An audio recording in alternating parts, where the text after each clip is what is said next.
আমি বলতে চাই, আসলে বিষয়টা আমি বলতে না চাই, আমরা বলতে চাইলে বিষয়টা কালেক্টিভ হতো এবং এভাবেই বলা উচিত যে আমরা দেশ গড়বো। আমি নিজের ভিতর থেকে যে আমিত্ব, সেই আমিত্বটা আসলে দূর করতে হবে। এখানে আমরা বিষয়টাকে নিয়ে আসতে হবে যে আমরা সবাই মিলে কাজ করছি, সবাই মিলে এটা করবো। তরুণ সমাজ, এখানে একজন ইন্ডিভিজুয়াল কাউকে বলা হয় না। আমাদের কেউ কেউ প্রেজেন্টেশনে বারবার এটা বলেছে যে আমি বলতে চাই। আমার মনে হয় এটা আমরা অ্যাভয়েড করতে পারি। তারপরে হয়েছে যে এটা ওয়ার্কশপ, এটা মুখস্থ করার কিছু না, অনেকে মুখস্থ করে চলে আসছে। এটা মুখস্থ আমরা এইভাবে করবো না। ওয়ার্কশপ আছে, আমার এখানে প্রেজেন্টেশন আছে, দরকার হলে আমি দেখবো, বলবো, আবার দেখবো, আমার পয়েন্ট দেওয়া আছে, সে পয়েন্টকে আমি আলোচনা করবো। হয়তোবা তারা এটা যেটা হয়েছে যে এই রকমের একটা উপজেলা পর্যায়ের ফোরামে এসে কথা বলাটা অনেক সাহসের বিষয়। আমি অবশ্যই তাদেরকে প্রশংসা, আমি নেগেটিভ দিকগুলো এই জন্যই বলছি যে তারা যেহেতু সামনের দিকে আরও যাবে, তারা তাদের ভুলগুলো নিয়ে তারা সামনের দিনগুলোতে তারা আরও সামনে কীভাবে আগাবে, সেই জন্য আমি এই কমেন্টসগুলো করছি। অনেক কারো কোনো গ্রুপের মধ্যে মুখস্থ বলতে গিয়ে বারবার রিপিটিশন হয়েছে, একই পয়েন্ট বারবার আসছে, এটা খেয়াল রাখতে হবে। এটা যেহেতু কর্মশালা বলা হয়েছে, এখানে মুখস্থ উপস্থিত বক্তৃতা না, কিন্তু এটা যে আমরা একটা উপস্থিত বক্তৃতার আয়োজন করেছি, কর্মশালা আছে, এখানে আমার পয়েন্টগুলো আছে, আমি দেখবো, বলবো, আমার রিপিটিশন করা যাবে না। রিপিটিশন করা গেলে এটা যারা এখানে শ্রোতা আছেন, যারা এখানে আমরা দেখছি, তারা কিন্তু বিরক্তি উদ্রেক হয়।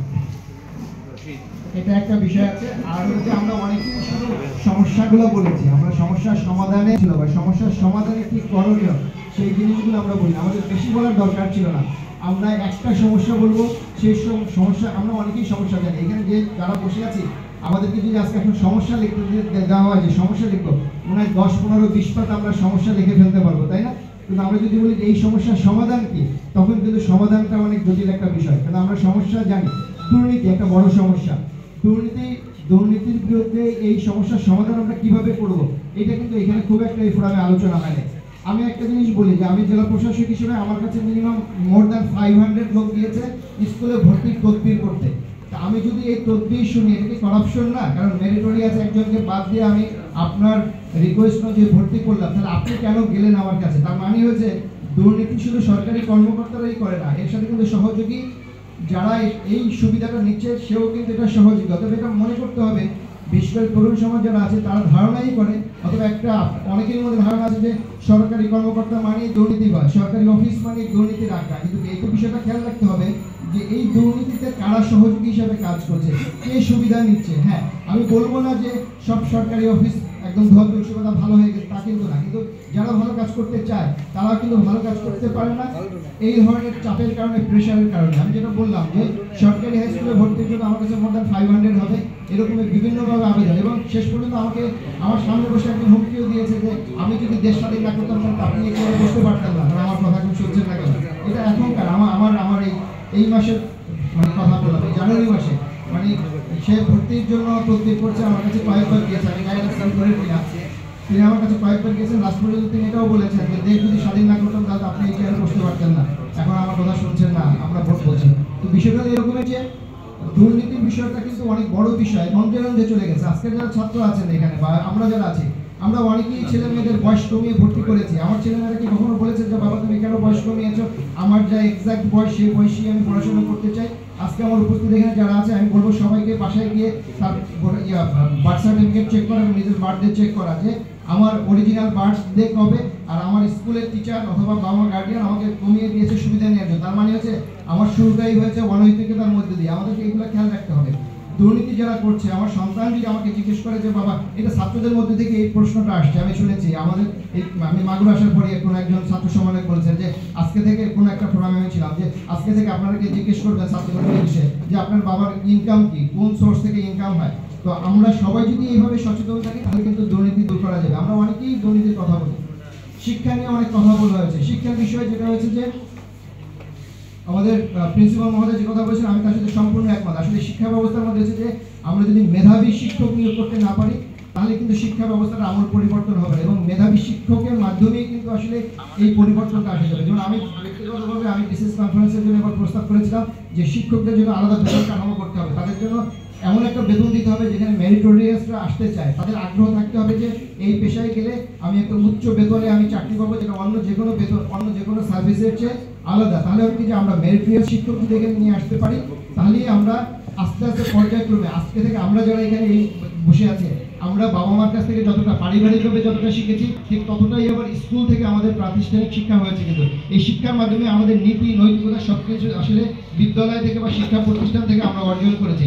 আমাদের শিক্ষাটা যদি সেভাবে না হয় তাহলে আমরা যতই বলি না কেন যে আমরা বৈষম্য দূর করবো, আমরা এই জোয়ার নিয়ে আসবো সেই জোয়ার নিয়ে আসবো, আসলে আমাদের ভুল হয়েছে যে আমরা এই ফর্ম থেকে বের হয়ে যাওয়ার পরে আমরা যদি তদবির শুরু করি, আমরা যদি অন্যায় যাবেন সব ঠিক আছে কিন্তু আমারটা করে দিতে হবে। বিষয়টা এরকমের যে স্যার আপনি ঠিক মতো চলবেন, আপনি অন্যায় কাজ করবেন না, দুর্নীতি করবেন না, কিন্তু আমারটা করে দেন। বিষয়টা তো এইভাবে করলে হবে না। হ্যাঁ, ওএমএস এর জন্য ডিলারশিপ সব ঠিক আছে, আপনি লটারি করেন কিন্তু আমারটা একটু রাখেন।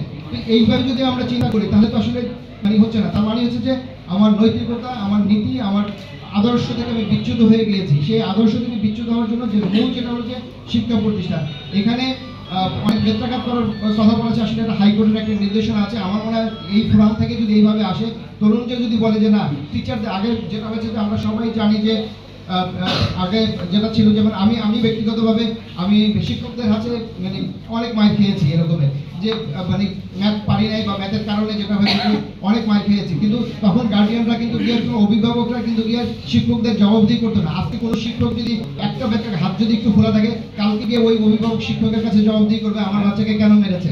তার মানে হয়েছে যে আমরা অভিভাবকরা কিন্তু এখন ওই বিষয়টা নিয়ে আসছে। আমার কেউ বলেছেন স্যার আবার সেই টাকা করা উচিত, কিন্তু বিষয়টা কিন্তু অন্যরকম। তার মানে হয়েছে যে আমরা একটা রিজিম থেকে অন্য রিজিমে চলে আসি। এখন শিক্ষকরা যদি কোনো ছাত্রের গায়ে হাত তোলে, ওই শিক্ষক আর পরের দিন স্কুলে যেতে পারবেন কিনা আমার যথেষ্ট সন্দেহ আছে। অথবা আমাদের পরিবর্তন নিয়ে আসতে হবে। সেই পরিবর্তন আনার জন্য আমাদেরকে এই জন্যই বলা হয়েছে যে তারুণরা ভাববে, তারুণদের ভাবনা থেকে আমরা নতুন বাংলাদেশ গড়ার যে প্রস্তাবগুলো আমরা নিয়ে আসবো। আমার কাছে আমি যদি কয়েকটা স্কুলের বিষয়ে বলি, যেমন সাবতালপুর ইউনিয়ন অনেক ভালো ভালো পয়েন্ট বলেছে। আমি দেখেছি তারা ডিপ্লোম্যাটিক রিলেশন থেকে শুরু করে মানে আমাদের বৈশ্বিক যে রিলেশনটা কী হবে, অর্থনৈতিক বৈষম্য, ও আরেকটা বিষয় যেটা আমি বলি ফিমেল মানে এমপ্লয়মেন্ট যেটা বলা আছে। একটা মজার বিষয় হলো যে 8টা স্কুলের 8টা ইউনিয়নের মধ্যে 7টা ইউনিয়নে হলো যে আমার ফিমেল স্টুডেন্টরা প্রেজেন্টেশন দিয়েছে, ছাত্রীরা মেয়েরা প্রেজেন্টেশন দিয়েছে। তার মানে হচ্ছে যে আমাদের এটাই আমাদের বড় প্রমাণ যে আমাদের এখানে যে এমপ্লয়মেন্ট হচ্ছে, ক্ষমতায়ন হচ্ছে, মেয়েদের ক্ষমতায়ন হচ্ছে। তার একটা বড় প্রমাণ হলো যে এখানে 7টা ইউনিয়ন থেকে মেয়েরা লিডারশিপের একটা বড় বিষয় যে তারা লিডারশিপ ভূমিকা নিচ্ছে। তো যেটা বলছিলাম যে সাবতালপুর ইউনিয়নের অনেকগুলো ভালো ভালো পয়েন্ট এসছে। অর্থনৈতিক বৈষম্য আসলে এটাই আমাদের সমাজের মধ্যে যে ধনী দরিদ্রের মধ্যে যে বৈষম্য, এইটা হলো বড় একটা বিষয় যে আমরা গরিব আরো গরিব হচ্ছে, ধনীরা আরো ধনী হচ্ছে। এই বৈষম্য যেটা, এইটা আমাদেরকে কমিয়ে নিয়ে আসতে হবে। এইখানে কমিয়ে আনার জন্য যেটা হলো যে আমাদের কর্মসংস্থান বাড়াতে হবে। আমাদের বিভিন্নভাবে আমাদের এই যে যারা মানে পুর আলট্রা পুর আছে তাদেরকে বিভিন্নভাবে, এটার জন্য সরকারের বিভিন্ন কর্মসূচি আছে, কিন্তু সেই কর্মসূচিগুলোর মধ্যে আসলে অনেক ব্যাপক পরিবর্তন নিয়ে আসতে হবে। কাদিরপাড়া ইউনিয়নের যেটা আছে, কাদিরপাড়া ইউনিয়ন মানে একটা ভালো জিনিস বলছে যে রাজনীতির সাথে দুর্নীতি, এটা আসলে একটা বিষয়।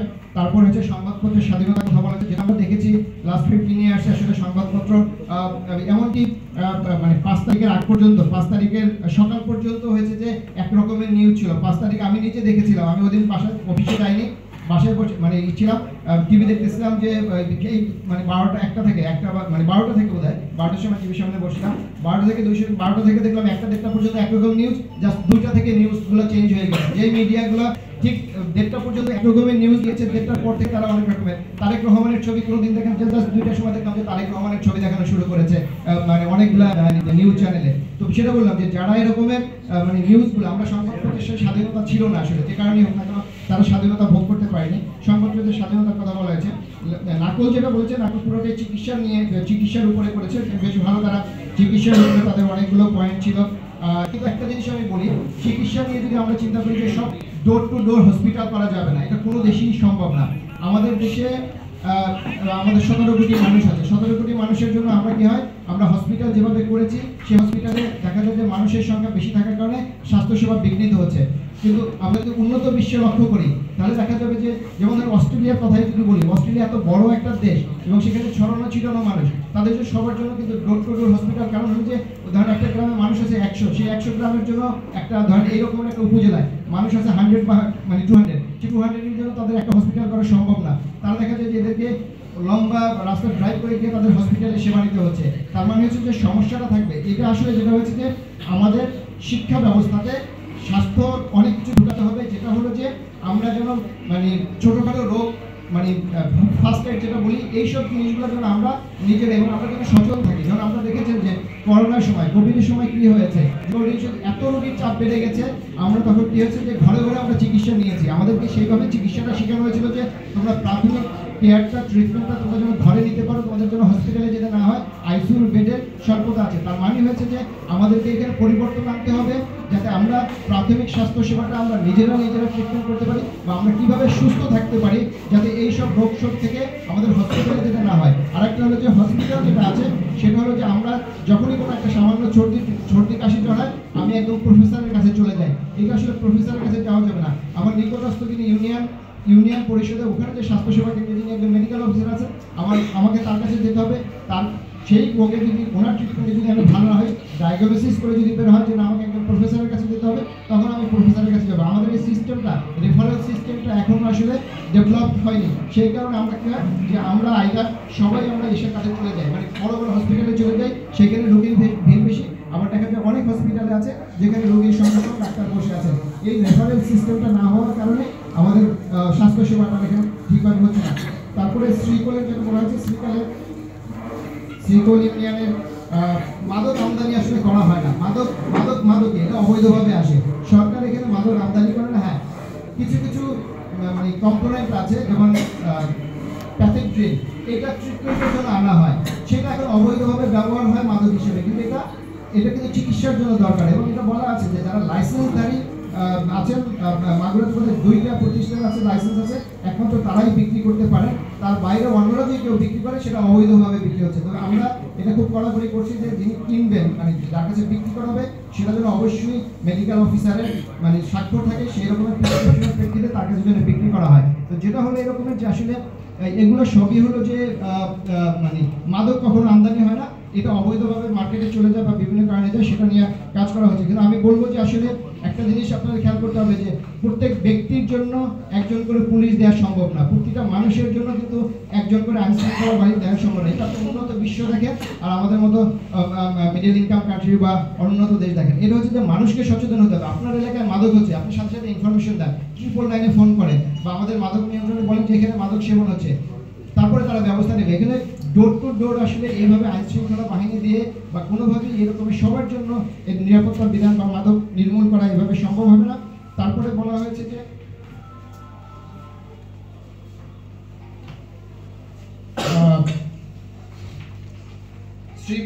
শ্রীপুর ইউনিয়ন থেকে যেটা বলছে ইনোভেশনের কথা বলা হয়েছে, এটা খুব ভালো একটা পয়েন্ট। ইনোভেশন দরকার, আমাদের সিস্টেমে পরিবর্তন আনতে হবে।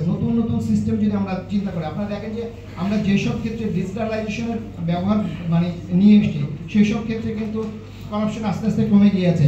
আপনারা যেমন টিসিবির কার্ড দেখেন, এটা এখন স্মার্ট কার্ডে নিয়ে আসে। হ্যাঁ, এখন টিসিবির কার্ড যে 100% সঠিক ব্যক্তির কাছে চলে গেছে তাকে না, তারপরে যেহেতু এখন স্মার্ট কার্ডের মাধ্যমে আছে, এখন কিন্তু আমরা ওই ইজিলি আমরা ওই পরীক্ষা করে দেখতে পারি যে এই ব্যক্তিটাকে কার হাতে কার্ডটা গেল।